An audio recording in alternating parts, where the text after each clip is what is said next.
뇌물수수 등 비위 혐의로 검찰 수사를 받고 있는 유재수 전 부산시 경제부시장이 구속의 갈림길에 섰습니다.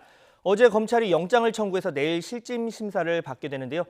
그런데 이번 수사 여기서 끝날 것 같지가 않습니다. 이 청와대 민정수석실에 감찰 무마가 있었냐는데 이 수사에 초점이 맞춰질 것으로 보이는데요. 취재기자 연결해서 자세한 내용 알아보겠습니다. 안윤학 기자. 네, 사회부입니다. 네, 일단 먼저 유재수 전 부시장이 받고 있는 혐의부터 정리를 해볼까요?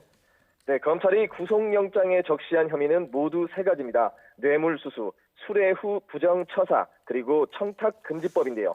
유 전 부시장은 금융위 금융정책국장으로 근무할 당시 금융위 관리감독을 받는 업체들로부터 차량과 자녀 유학비를 비롯해 항공권과 오피스텔, 골프채 등 각종 금품을 받은 혐의를 받고 있습니다. 또 특정 업체의 동생을 취업시키고 자신이 쓴 책을 업체가 대량 구매하도록 했다는 의혹도 불거졌습니다.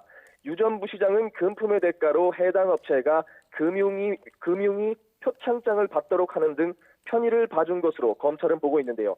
뇌물의 대가성이 입증된다고 판단했다는 겁니다.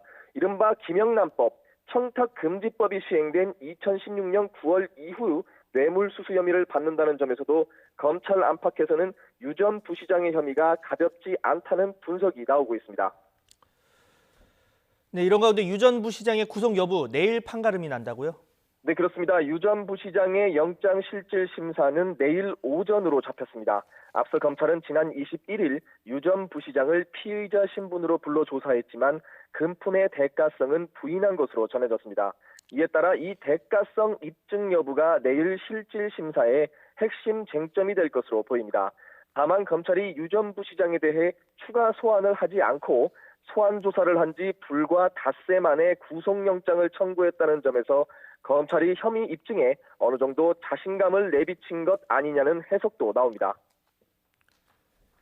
네, 검찰 수사가 이 유 전 부시장의 개인 비위 혐의를 넘어서 청와대로 향하고 있다 이런 분석도 나오는데 이 부분도 짚어볼까요?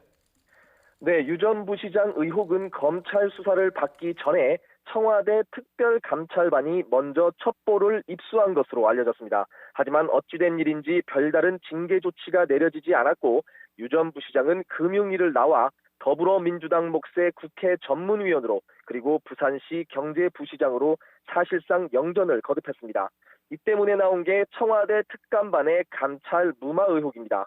검찰은 이미 이인걸 전 특감반장 등 전직 특감반원들을 참고인 신분으로 불러 감찰 무마 의혹이 사실인지에 대해 집중 조사했습니다.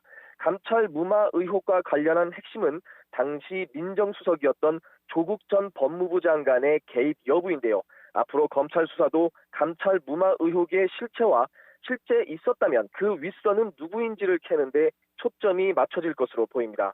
이와 함께 유 전 부시장의 비위 첩보를 받고도 아무 조치 없이 사표를 받았던 당시 최종구 전 금융위원장 등도 검찰 소환이 임박했다는 전망도 나오고 있습니다.